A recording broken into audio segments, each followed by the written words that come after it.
Olá pessoal, eu sou o Jorge Alves Júnior e está começando mais um UXPlay Podcast. E nesse episódio nós conversamos com o professor, teólogo, filósofo e escritor Leonardo Boff, que falou sobre emergência climática, o saber cuidar da vida e as diferenças sociais. Confere aí mais esse episódio do UXPlay Podcast que está bem interessante. Vem com a gente!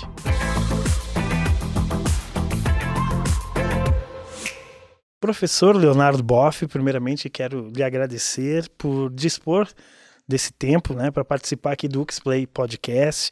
Você que é uma pessoa conhecida nacionalmente, internacionalmente, com uma agenda cheia, professor, teólogo, filósofo, e escritor, e dispôs desse tempo para conversar um pouco aqui no UXPlay Podcast. Lhe agradeço pela presença, e por esse tempo, para a gente, com certeza, ter uma ótima conversa, professor. Bom, mas eu estou feliz de poder participar, porque devemos divulgar conhecimento. E o conhecimento sempre liberta. Então, aceito com alegria esse convite que me fizeram. Muito obrigado, professor. E para a gente começar já esse nosso bate-papo, emergências climáticas e o saber cuidar da vida. São os temas abordados pelo senhor já durante as suas palestras, as suas conversas. Quais os caminhos que você acredita que sejam necessários para que a gente possa saber cuidar da vida, já que essa questão da emergência climática ela é um problema não apenas do Brasil, ela é uma crise mundial. Quais os caminhos para saber cuidar da vida, professor? Eu creio que primeiro nós devemos entender que nós chegamos atrasados, tanto a ciência como a técnica, e nós já passamos o ponto crítico do aquecimento. E começou uma nova era com um novo regime de climas. E vocês aqui no Rio Grande do Sul experimentaram isso. Grandes enchentes na Líbia, grandes terremotos. Isso mostra que um novo tempo com formas diferentes de a Terra reagir nos seus climas, e isso vai trazer muitas dificuldades para a humanidade. Muitos cientistas dizem a ciência já não pode fazer mais nada. Ela pode duas coisas: advertir as pessoas pelos eventos que poderão vir e minorar os danos possíveis. Mas não podemos evitar a mudança climática, que a Terra lentamente dia a dia vai aquecendo. E antes que se dizia que até 2030 devia trabalhar muito, investir por ano $1 bilhão para que a Terra não aquecesse 1,5 graus, isso até 2030. Agora, o último relatório do IPCC, esse organismo da ONU que cuida do clima, diz a mudança radical mesmo vai ser entre 2025 e 2027. E aí a Terra poderá se equilibrar no nível total entre 38 e 40, chegando em alguns lugares da África, e como já chegaram na Índia, até 50 graus. Então a humanidade está realmente numa emergência climática.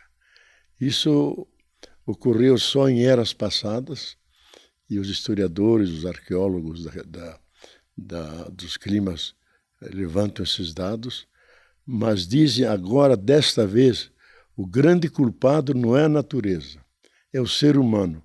E criaram o termo de antropoceno. Isto é a era em que a ameaça à vida não vem de um satélite externo, um meteoro, mas vem da própria atividade humana que não respeita a natureza, devasta os ecossistemas, e a Terra reage enviando mais calor, mais eventos extremos, mais vírus como o coronavírus. Perfeito. Então estamos numa fase nova da humanidade para a qual devemos nos preparar. E de acordo com a sua fala, professor, a ciência já não busca mais esse resultado. Nós não conseguimos mais reverter. É isso? Eles, inclusive, alguns já se anunciam como céticos e cínicos, dizendo, olha, nós não observamos a natureza, não acompanhamos as pesquisas científicas e agora chegamos atrasados, de tal maneira que só podemos minorar os efeitos, mas não impedir os efeitos. Eles serão fatais. A Terra mudou, não é mais a mesma Terra, e o que nós podemos é cuidar como construir nossas cidades, onde colocar as casas, onde colocar as fábricas, porque senão milhões de pessoas poderão abandonar suas terras por serem inabitáveis, quentes demais, por perderem as safras. Então, nós temos cenários dramáticos para a nossa frente. Agora, por outro lado, eu acredito que para todos os problemas sempre há uma solução, já dizia o velho Marx. Então, eu penso que a humanidade vai encontrar saídas que, pelo menos, obrigue ou facilite os seres humanos a conviver com essa mudança, mas com o sacrifício de muitas crianças e muitos idosos, que não terão condições de adaptar-se, efetivamente vão ser sacrificados. Agora, os governos, professor, você que tem uma relação com pessoas importantes de vários governos, percebe uma preocupação em relação ao meio ambiente, uma real preocupação, porque desde 68, no final da Segunda Guerra, se começa a trabalhar a questão do meio ambiente, mas vem piorando a cada década, né? A cada período que se passa. Mas você percebe uma real preocupação diante desse mercado, desse sistema que nós vivemos, professor? Olha, a grande tristeza é que a maioria dos chefes de Estado não tem consciência, e se tem consciência não quer mudar. Porque junto com as grandes empresas, as grandes corporações, se eles tomassem a sério, deveriam mudar o modo de produção, o modo de consumo, e mudaria todo tipo de civilização. Então, como eles não aceitam, se transformam em negacionistas. Um dos poucos que está falando diretamente do aquecimento global é Lula. E eu mesmo insisti, já que tenho uma relação de muitos anos com ele, digo, Lula, um ponto fundamental é você trabalhar o aquecimento global, a questão ecológica e a importância da Amazônia, não só da Amazônia brasileira, mas todo esse bioma Sim. que comporta vários países que poderão ajudar a equilibrar o clima da Terra. Agora, em uma palestra sua que eu estava acompanhando, professor, você falou sobre ecologia mental. É uma forma nova de pensamento, não é? Que acredito que para toda a sociedade, né, a gente deva pensar de uma forma diferenciada, que essa nossa linha de pensamento até os dias atuais já não serve mais, professor. Tudo na verdade começa com a consciência. Se a pessoa não tem consciência das ameaças, continua o caminho. Esse Papa, inclusive, chegou a dizer que desta vez não há uma arca de Noé que salve alguns, deixa perecer os outros. Ou todos nos salvamos, ou ninguém se salva. E chega a dizer mais. Se nós não tomarmos consciência e dermos-nos as mãos e juntos colaborarmos, nós vamos engrossar o cortejo daqueles que vão na direção de sua própria sepultura. São palavras graves de alguém que é uma das lideranças mundiais na ecologia e que seguramente tem acesso a informações que muitos não terão. Então, eu acho que nós chegaremos a uma nova consciência, possivelmente, após um grande desastre. Eu posso imaginar que esses gaúchos que foram atingidos gravemente, e quero me solidarizar com eles, eles vão começar a pensar que não é simplesmente um fenômeno natural, é um fenômeno inatural. Tem que fazer as conexões. A maioria não faz a conexão. Que tem o El Niño, tem a mudança climática, e a conjunção desses dois produz esse efeito que será cada vez mais frequente e cada vez mais grave. Então nós temos que cuidar de como nós vamos montar nossas casas, como nós devemos reflorestar tudo para proteger dos grandes ventos e especialmente cuidar dos nossos rios. Uhum. Porque os rios eles têm dois leitos. Tem o leito natural, onde ele corre continuamente, e tem o leito alargado, como dizem os cientistas, que quando há enchentes, ele ocupa aquele espaço. Aquele espaço é dele.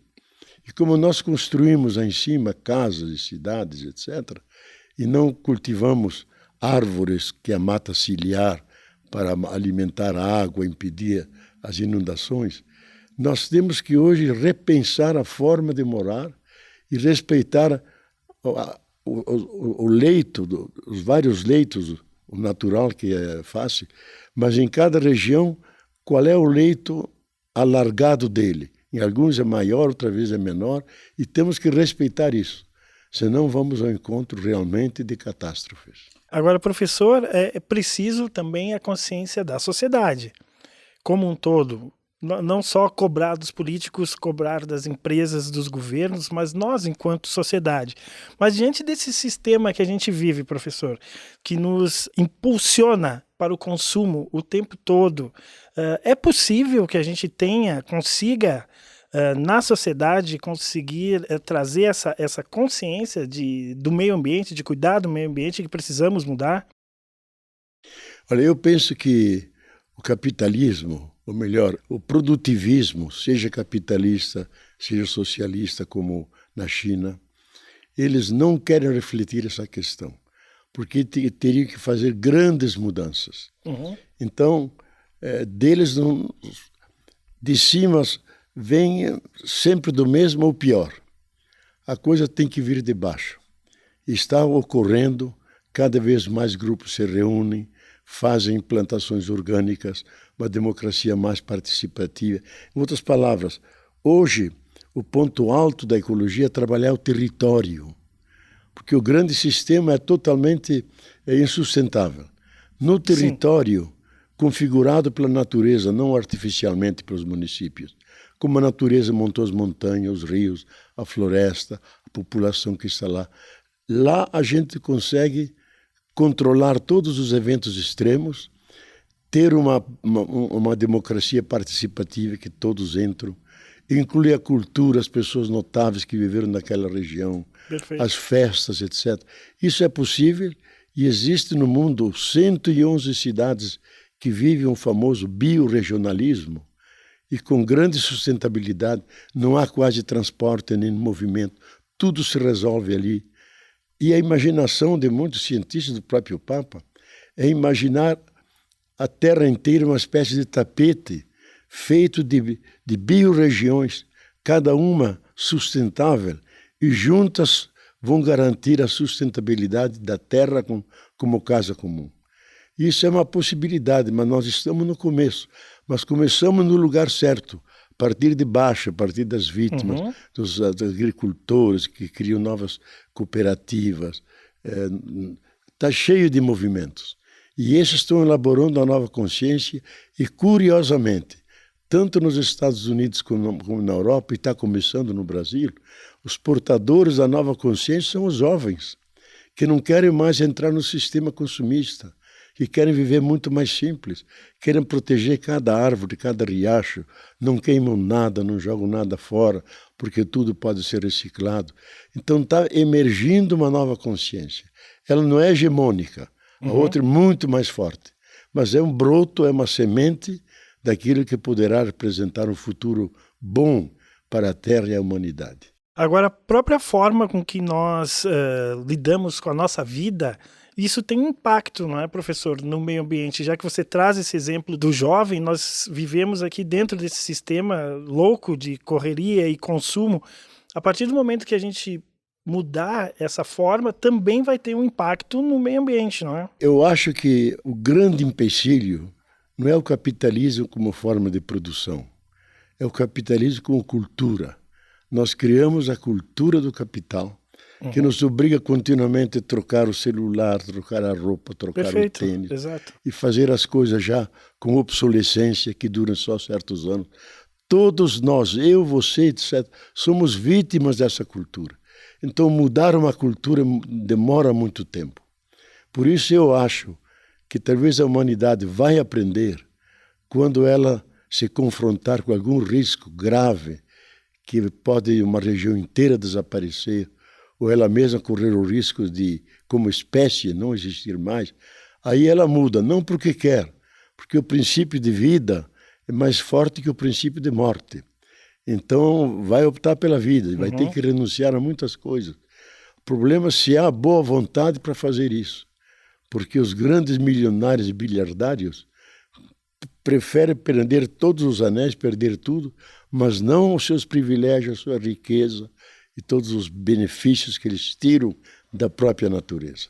Perfeito. E agora até os próprios recursos, que eu sei que você não gosta muito da palavra recurso, né? Muito capitalista, mas bens e serviços, Exatamente. não é isso, professor?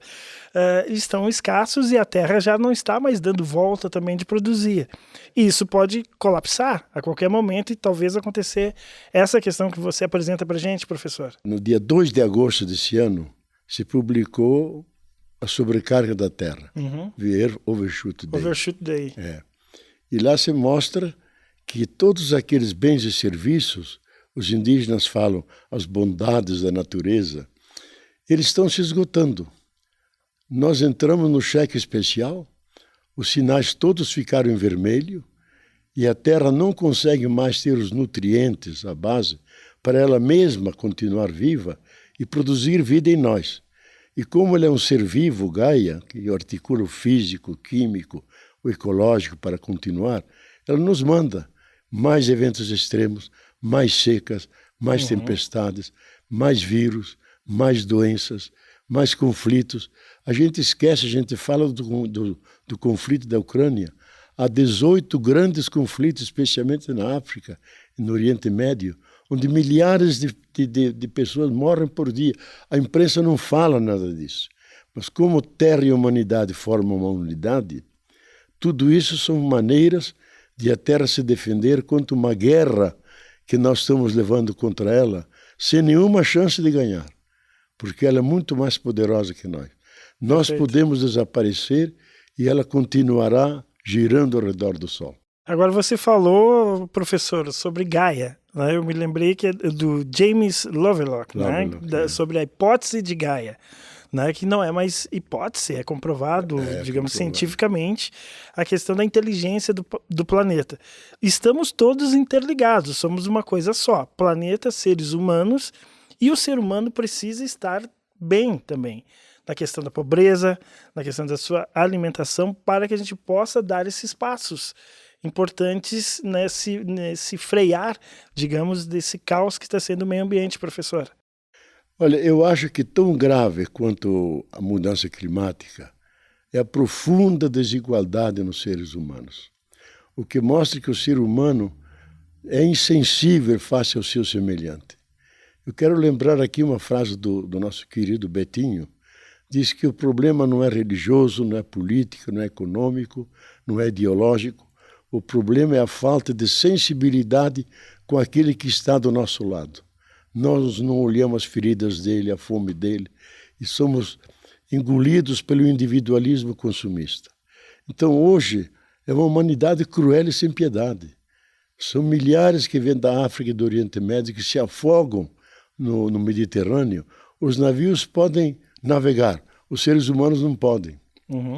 Então, nós chegamos a um ponto dramático da nossa civilização que realmente nós ou mudamos ou vamos ao encontro do pior. Perfeito. E isso está no nosso horizonte. E aí, pessoal, curtindo o episódio? A gente já vai voltar. Antes, um recadinho rápido. Você sabia que aluno da UX pode fazer cursos de extensão de forma gratuita? Isso mesmo! Todos os estudantes de graduação da UX podem usar suas horas complementares para fazer os cursos e se aperfeiçoarem, sem pagar nada mais por isso. No link ali embaixo, na descrição desse vídeo, você verá os cursos disponíveis em tudo que é campo de trabalho. Dá para fazer cursos de extensão na área de engenharia, informática, comunicação, marketing, gastronomia, administração, arquitetura, enfim, é uma infinidade de opções. Basta apenas ser aluno de qualquer curso de graduação da UX para aproveitar esse benefício. É algo que somente uma universidade com o tamanho da UX consegue fazer por você. Beleza, recado dado, vamos voltar para o episódio. Professor, anteriormente você trouxe aqui o exemplo das cidades. Se fala muito nas cidades sustentáveis, tecnologicamente. Como que você observa a questão da tecnologia, esse projeto de cidades inteligentes e onde se encaixa a sociedade e onde se encaixa o meio ambiente dentro desse processo? Olha, geralmente essas inovações favorecem as classes privilegiadas, já enriquecidas, e que utilizam todos os meios da natureza e da tecnologia para o seu bem-estar. São as famosas Alphaville, que são cidades fechadas, as crianças vivem lá dentro, nem conhecem a cidade, quando vão à cidade se sentem perdidas, porque vivem naquele pequeno mundo. Então isso não é uma solução, porque é uma solução para uma mínima parte da humanidade, e a desigualdade continua. E mesmo a própria ecologia verde, que é tão propagada hoje, ela não coloca a questão da desigualdade.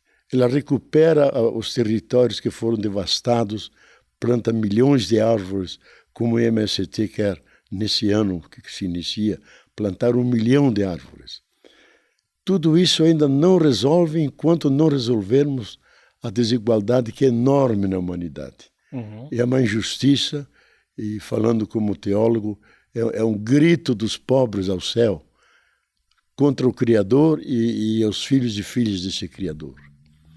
E esse é o grande problema que efetivamente nós não sabemos como enfrentar, porque não há boa vontade. Já Kant dizia, todas as virtudes têm o seu excesso. Só uma virtude é pura, que é a boa vontade, porque se ela tivesse um defeito qualquer não seria boa. E o que falta na humanidade é exatamente isso. Nós não temos boa vontade. A gente percebeu isso com o coronavírus. Os países ricos compraram o dobro daquilo que precisavam. Esqueceram de África. Se não fosse 1 bilhão de vacinas que a China deu de presente e mandando médicos, eles teriam morrido como moscas. Então o ser humano não tem essa sensibilidade, não sente a necessidade de mudar. Eu acho que ele só vai mudar quando vai enfrentar um grande risco. Um risco que ele pode desaparecer. Isso é possível, que venha uma série de grandes tufões, ou mesmo terremotos, ou um pequeno abalo do eixo da Terra, como ocorreu há 67 milhões de anos atrás. Caiu um meteoro de 10 quilômetros, matou todos os dinossauros, que viveram 130 milhões de anos na Terra. Sumiram todos. Então, eu acho que nós vamos ao encontro de uma prova que a Terra nos vai dar, porque nós não tiramos nenhuma lição do Covid-19. Como diz um grande pensador italiano, a história ensina, mas não tem alunos. Não tem alunos. Certo. A inteligência do planeta, né, na questão dos meteoros, dizem, né, professor, que o próprio planeta trouxe, né, puxou esse meteoro para dar uma... Isso pode acontecer, então, na sua fala, conosco nesse momento tão delicado? Olha, eu acho que mais perigoso do que o meteoro rasante, que eles conseguem hoje em dia detectar, é a inteligência intelectual autônoma, que ela maneja bilhões e bilhões de algoritmos e ela pode tomar decisões sem a nossa vontade. Inclusive, os 3 grandes cientistas que criaram isso ficaram tão alarmados porque deram-se conta que por 16% de possibilidades ela pode decidir a autodestruição dela e da humanidade. Aí pediram uma moratória de 6 meses para repensar tudo. Talvez colocar algoritmos que impeçam ela querer a autodestruição. Então, eu acho que isso é extremamente perigoso, porque escapa do nosso controle. Aí a razão humana se mostrou absolutamente irracional, porque não é racional que a pessoa decrete a morte dela e de sua casa comum. Agora, professor, se nós não nos preocupamos com o nosso semelhante, não é? Você traz uma fala que nos assusta também, apesar da luta, porque observamos que é realmente bem complexo de alcançarmos, né, o objetivo. Se o ser humano não se preocupa com o próprio ser humano, é necessário talvez esse grande susto, né, para que a gente desperte, talvez seja tarde demais, professor. Olha, tem esse grande pensador, um dos primeiros que abordou essa questão, Hans Jonas, com o livro O Princípio e Responsabilidade. Ele diz, nós estamos nos aproximando do fio de um precipício. Nós temos ainda a chance de um retorno. Se nós não retornarmos, nós vamos cair nesse precipício. Então, muitos dizem, talvez não tenha mais nem retorno, porque avançamos demais sobre a natureza. Tanto assim que a sobrecarga da Terra todo ano piora, e aqueles que elaboram isso disseram, não podemos chegar a novembro, porque se chegarmos a novembro, há o colapso do sistema Terra e do sistema Vida. Então, nós estamos com cenários difíceis. É aquilo que se dizia, é o pessimismo da inteligência, mas nós devemos ter o otimismo da vontade, que nós temos dinheiro para isso, tem tecnologia para isso. Segundo Dalmor, que é um dos grandes economistas, professor da PUC de São Paulo, fez os cálculos, junto com Jeffrey Sachs, que é um grande economista que articula a ecologia, que se nós utilizássemos só o dinheiro que está na especulação, que são 600 trilhões, poderíamos dar a toda a humanidade uma família de 4 filhos, casa, comida, educação, bem-estar a todos. Por que não fazemos se temos os meios financeiros, temos os meios técnicos, mas nos falta boa vontade? Esse é o mistério de quem é o ser humano. Como ele pode ser cruel, como ele pode ser sem piedade. Por isso que agora a gente entra também, né, professor, num campo delicado, campo que você atua a vida inteira, que é o campo político, e a necessidade de uma consciência política também, e a necessidade de nós sabermos eleger as pessoas que tenham uma afinidade, uma linha com a questão ambiental, não é, professor? Eu acho que a gente deve atacar primeiro a educação, porque a educação é que abre as portas de tudo. Começar desde pequenininhas crianças que já respeitam a água, respeitam os bens recicláveis, cuida quando atravessa a rua, cuida de todas as coisas, aprende a cuidar como forma de comportamento. E isso de baixo para cima. E encontrar políticos que tenham o mínimo de consciência das ameaças que pesam sobre nós, porque se nós não as enfrentarmos, realmente vamos ao encontro de uma catástrofe ecológica e social como talvez nunca na história da Terra. E o Brasil, ele é um país muito rico, na sua fauna, na sua flora, na água, enfim, muito procurado para investimentos, né, professor? Precisamos ter essa consciência que nosso país é um perigo se deixarmos nas mãos dos estrangeiros, das empresas, das multinacionais que estão interessados na questão do meio ambiente aqui. Olha, o Brasil não é um país pobre, é um país injusto. E eu estando lá na ONU, dando uma assessoria lá ao secretário-geral, e assisti uma conferência do Stiglitz, que é um prêmio Nobel de Ecologia, de Economia, que articula a ecologia. Ele, vendo um grupo de brasileiros que estávamos num canto lá, nos lançou um reto diretamente em cima de nós. O futuro da humanidade depende de vocês salvaguardarem todo o bioma amazônico, que cobre 7 ou 8 estados. Se vocês não salvaguardarem a Amazônia, nós não teremos futuro. Ela vai virar uma imensa savana, não haverá oxigênio suficiente, o céu poderá virar branco, e aí mata toda a possibilidade da fotossíntese, de safras e tudo. Ele nos lançou reto em cima de nós. E eu acho, e estou convencido disso, que o Brasil é a mesa posta para as fomes e sedes do mundo inteiro. Aqui tem tudo. Sim. Nós somos o país que tem o maior potencial de água doce do mundo, maior biodiversidade. Não temos vulcões.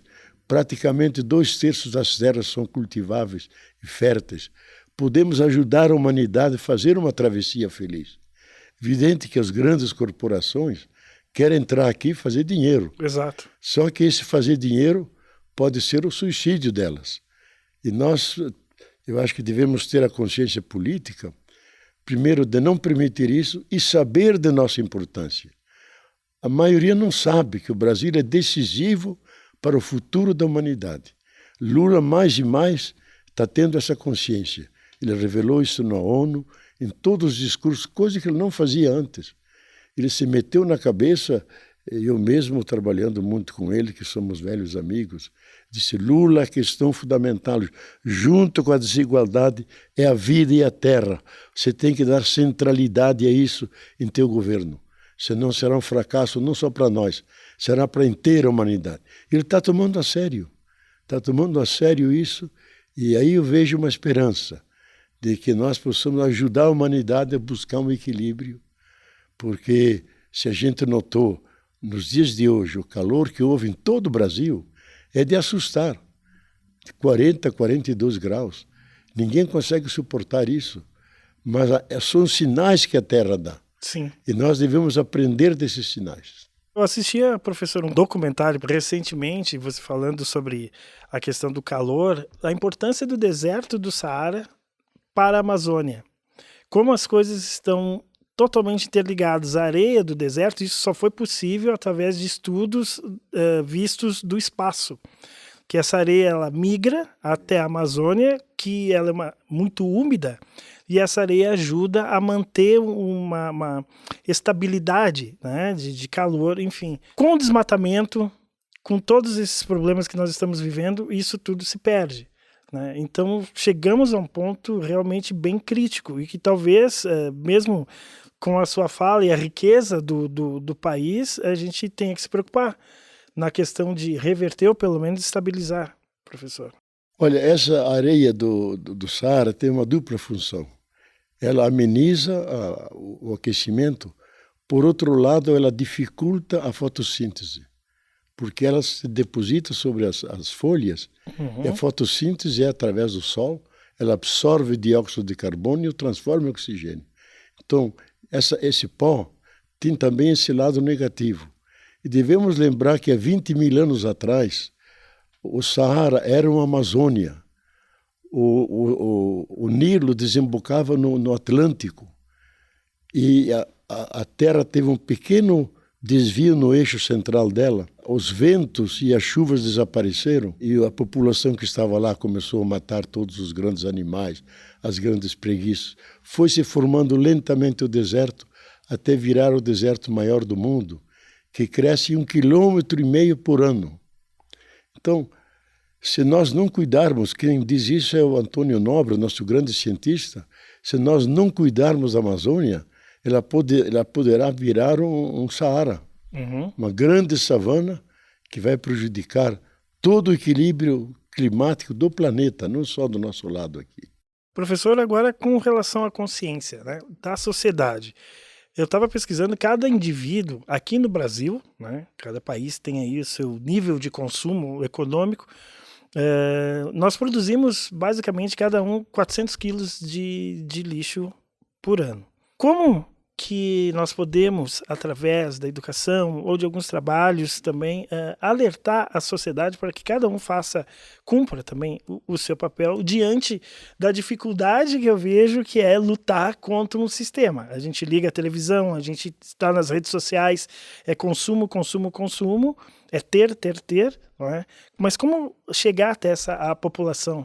Eu acho que esse é o nosso grande desafio, no sentido de que criamos uma atmosfera cultural onde isso se naturalizou. Então é difícil as pessoas pensarem diferente, porque a força desse sistema é colonizar nossa mente, colonizar nosso imaginário. E nós somos presos pelas propagandas da televisão, para aquelas imagens.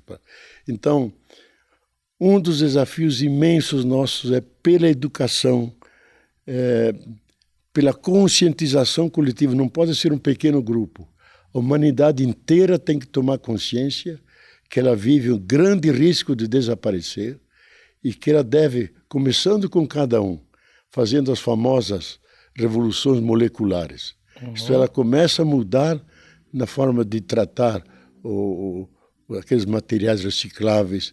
Hoje já ninguém mais fala de lixo, viu? Sim. Todo mundo diz, não, material reciclável. E muitos sugerem o decrescimento, fazer uma moratória para não crescer. Digo, bom para os países ricos, mas nós precisamos crescer para dar escola, dar comida, dar a esses milhões de pobres. Então, a solução dos ricos não é uma solução para nós. E é um movimento grande do decrescimento, para fazer uma moratória. E outros dizem, não vamos fechar todas as minas e trabalhar com todos os carros, os ferros largados, tudo que foi metal utilizado, retrabalhar, e temos tecnologia para isso, para manter nossa civilização tecnológica, sem precisar explorar com as minas, que é o grande problema na humanidade, é a mineração, porque ela envenena as crianças, polui o próprio sistema, e esse é um problema global. Por quê? Porque todo mundo busca energias alternativas. Exato, as novas formas de energia. Novas formas de energia. E a China e a Índia são as campeãs disso. Elas não assinaram os tratados de suspender a utilização do carvão, das minas, e vão continuar para não perder a concorrência no jogo dos negócios. E essa que é a briga mais difícil, não é, professor? Eu fico meio desanimado, porque ela é tão grande que é uma formiga lutando contra um elefante. Por outro lado, uma vez eu estando lá na Suíça, dando aula numa universidade, e na porta de uma sala estava escrito: uma mosca incomoda mais um elefante do que o elefante a mosca. Então, nós temos que ser essa mosca, de incomodar para que haja consciência, tornar as pessoas, suscitar angústia.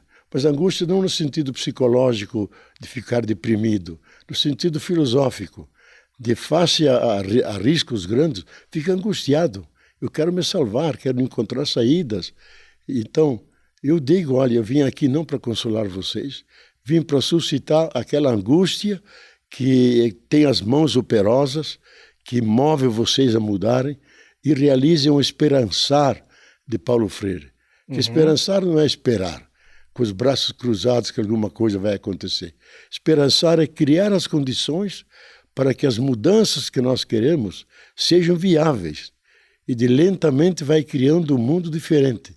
Se nós não fizermos isso, realmente a espécie humana vai desaparecer. Vai desaparecer. Infelizmente, né? Mas vamos torcer que isso não aconteça, né? Professor, nós temos também a questão do crescimento populacional, também estamos invadindo áreas da natureza, né? Tirando os animais do seu habitat. Tem aquele caso também do Parque de Yellowstone, né? Que os vídeos que rolam aí na internet, que retiraram os lobos do parque, depois quando trouxeram novamente, todo um ecossistema voltou ao normal, os rios mudaram seus cursos, mas existe essa questão também do crescimento populacional diante de tudo isso, não é, professor?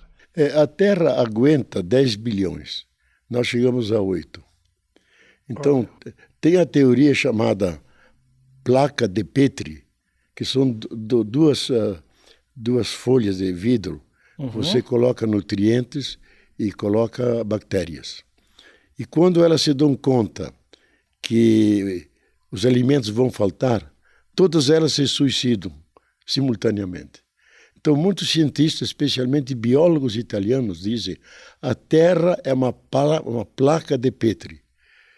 Nós esgotamos praticamente quase todos os bens e serviços fundamentais e vamos indo ao ponto, e eles mostram por gráfico, que nós atingimos 1 bilhão de pessoas em 1800. Depois a seta vai crescendo com cada vez mais velocidade, entre 1 bilhão para outro, cada vez menos anos para atingir.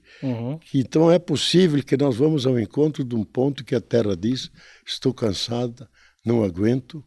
E essa espécie que amedronta e destrói todas as demais espécies, ecologicamente é assim.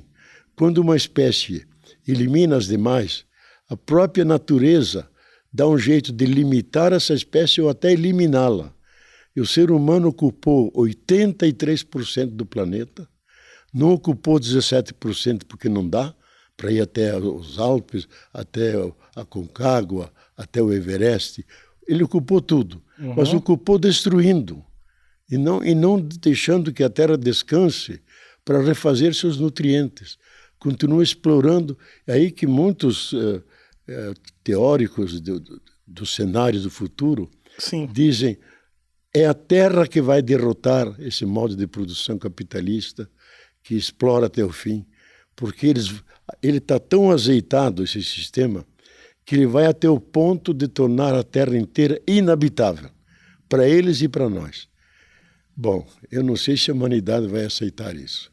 Eu acho que há um acúmulo de indignação na humanidade que diz isso não pode ser. Podemos fazer greves enormes para os grandes... Ficaram com medo mesmo de mudarem e aí uma chance de ter uma saída possível.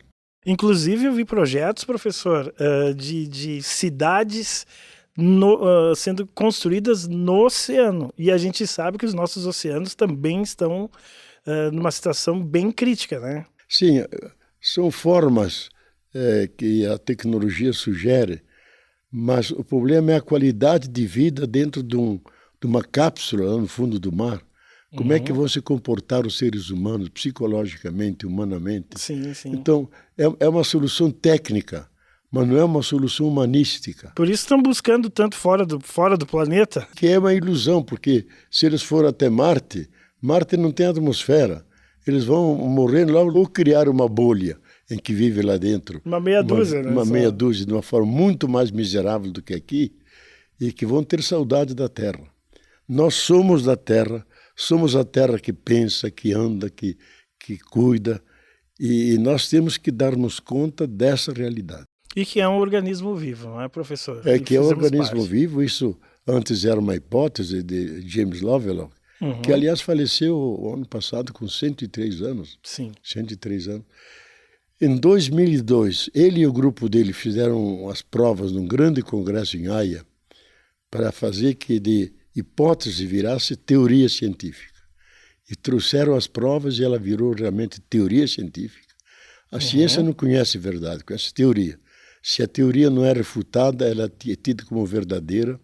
Então hoje é tido como verdadeiro que a Terra é um superente vivo que organiza todos os elementos para continuar vivo e dar vida a nós. Porque nós viemos da Terra. Humus, homo vem de humus, Adam vem de terra fértil, terra cultivável. Então, tudo isso são saberes que devemos acumular e, especialmente, eu acho, dar muita atenção aos povos originários. Porque Perfeito. Eles se sentem parte da floresta. Não é que a floresta está lá e eu estou aqui. Eu sou parte da floresta, cuido dela. Quando entro, peço licença. Quando vou cortar uma árvore, faço todo um rito para e planto outras árvores. Nós perdemos essa capacidade de sentir a natureza. E devemos estabelecer um laço afetivo do coração, e não só na cabeça utilitarista, que vê a natureza como útil para nós. A natureza tem um valor em si mesmo, cada planta, cada ser. E entendê-los, como a moderna ciência diz, que todos eles têm a mesma base biológica, somos de fato irmãos e irmãs, e assim nos devemos tratar. Se essa consciência predominar, aí a humanidade vai sobreviver. Oxalá, aquilo que Teilhard de Chardin pensava, que chega a um ponto de acumulação, de crise e tudo, que a consciência dá um salto, pula uma outra plataforma e ela começa uma nova história. Talvez os seres humanos olhem para trás e dizem que estúpidos éramos, destruindo a nossa própria casa, matando nossos irmãos, os animais, as plantas, e vão cuidar disso tudo como o Jardim do Éden, que é o imperativo categórico nosso, guardar e cuidar desse jardim. Nós não estamos fazendo isso. E temos que fazer, caso contrário, os nossos dias são contados. Professor Leonardo Boff, muito obrigado pela sua presença aqui no UXPlay Podcast, foi um prazer recebê-lo, espero que volte mais vezes para compartilhar conosco o seu conhecimento e até uma próxima, professor. Eu agradeço essa oportunidade, mas quero deixar uma ideia de esperança. Porque alguém da nossa humanidade, Jesus de Nazaré, já está salvo, ressuscitado na glória, é o Cristo cósmico que está aqui presente, Maria Santíssima, mulher, está em corpo e alma lá, santificada. E Deus, que é o Deus da vida, e lá a Bíblia diz que Ele é o apaixonado amante da vida, não vai deixar que nós desapareçamos tão miseravelmente. Então a fé que tem um movimento importante, nos dá esperança de lutar, de seguir adiante, e eu não quero terminar com esses cenários dramáticos, mas com uma palavra de esperança de que a vida é mais forte que a morte. Muito obrigado, professor. Muito obrigado a você. Você conferiu mais um episódio do UXplay Podcast.